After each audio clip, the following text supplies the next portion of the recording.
This is the superolateral surface. This sulcus is the lateral sulcus. This lateral sulcus has a stem here and 3 rami on the superolateral surface. This is the anterior horizontal ramus. This is the anterior ascending ramus. And this is the posterior ramus of the lateral sulcus. Posterior ramus is very long.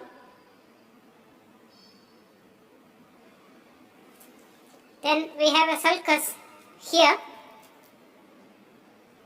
called central sulcus, which starts from the superomedial border there, which even extends to the medial surface.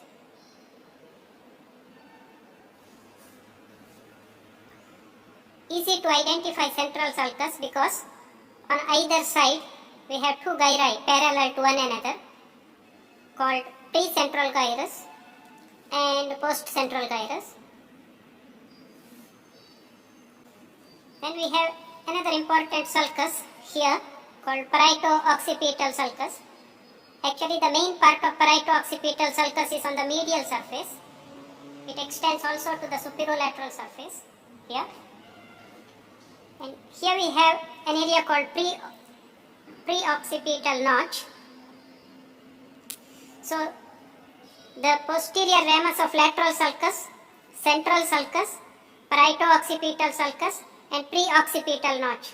They help us to divide the surface into 4 lobes. The area anterior to the central sulcus is the frontal lobe, mainly motor in function. The area between central sulcus and the parieto-occipital sulcus, this area is parietal lobe, mainly sensory in function. The area behind the parieto-occipital sulcus and preoccipital notch, this is occipital lobe, it's visual in function. Then the area below the posterior ramus of lateral sulcus is the temporal lobe, it is auditory in function. Let us concentrate on the frontal lobe. It has got 3 main sulci and 4 gyri. The sulcus that is parallel and anterior to the central sulcus is called precentral sulcus. Here it is broken into 2 parts. This is the upper part of precentral sulcus and this is the lower part of precentral sulcus. Then there is a sulcus here called superior frontal sulcus going towards the frontal pole. Then there is another sulcus called inferior frontal sulcus. The gyri are precentral gyrus here, superior frontal gyrus, middle frontal gyrus and inferior frontal gyrus. We can keep 3 fingers there and under 3 fingers we have 3 gyri, superior frontal, middle frontal and inferior frontal gyri.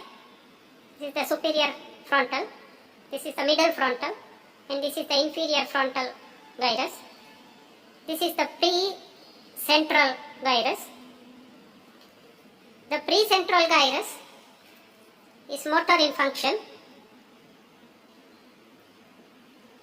It's called motor area and area number 4, the Brodmann's area number 4 is present on this. This is supplied mainly by the middle cerebral artery.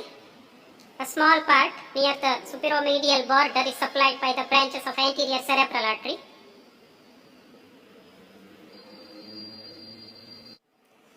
Lesion of the precentral gyrus results in contralateral hemiplegia. The inferior frontal gyrus is divided into 3 parts by 2 rami of the lateral sulcus. Now, this is the anterior horizontal ramus of the lateral sulcus. and this is the anterior ascending ramus of the lateral sulcus. Between the two we have a triangular part that is called pars triangularis. The part below the level of anterior horizontal ramus, this is called pars orbitalis, and the part behind the anterior ascending ramus, this part is called pars opercularis. So the inferior frontal gyrus is divided into pars orbitalis, pars triangularis and pars opercularis.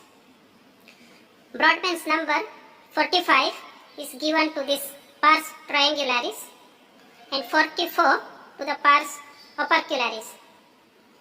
Collectively they form Broca's motor speech area.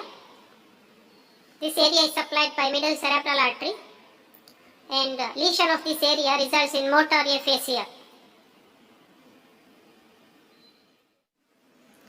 This is the parietal lobe. Here we have a sulcus called post-central sulcus. It is parallel to the central sulcus. I have pinned the central sulcus, that is the central sulcus in which the pins are, and parallel to that behind is the post-central sulcus. In between these two sulci, this gyrus is the post-central gyrus. Brodmann's numbers 3, 1, 2 are assigned to this gyrus, and this gyrus is sensory in function. It has the somatosensory area on it, and its upper part is supplied by the anterior cerebral artery and the major part, lower part, by the middle cerebral artery. And lesion of this gyrus results in contralateral loss of sensations. Then there is a sulcus extending backward from the post-central sulcus, that is called intraparietal sulcus, which is broken into pieces here. This is the intraparietal sulcus. It divides the parietal lobe into another two gyri. The part above that, this is called superior parietal lobule, about 2 finger breadth area. Then below, this part is called inferior parietal lobule.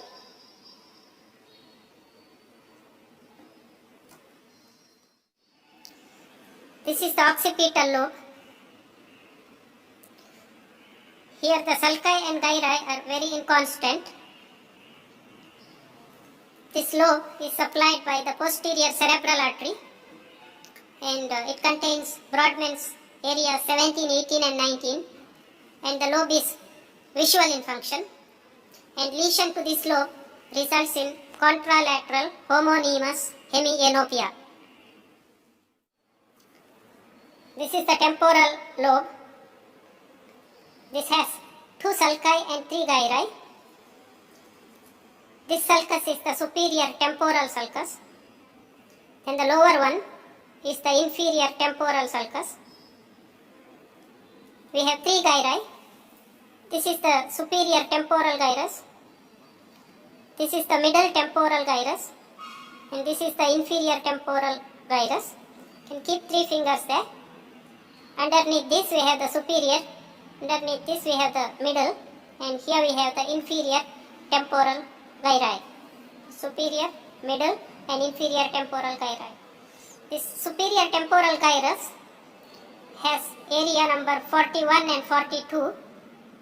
It is auditory in function, and it is supplied by the branches of middle cerebral artery. That is the auditory area number 41 and 42.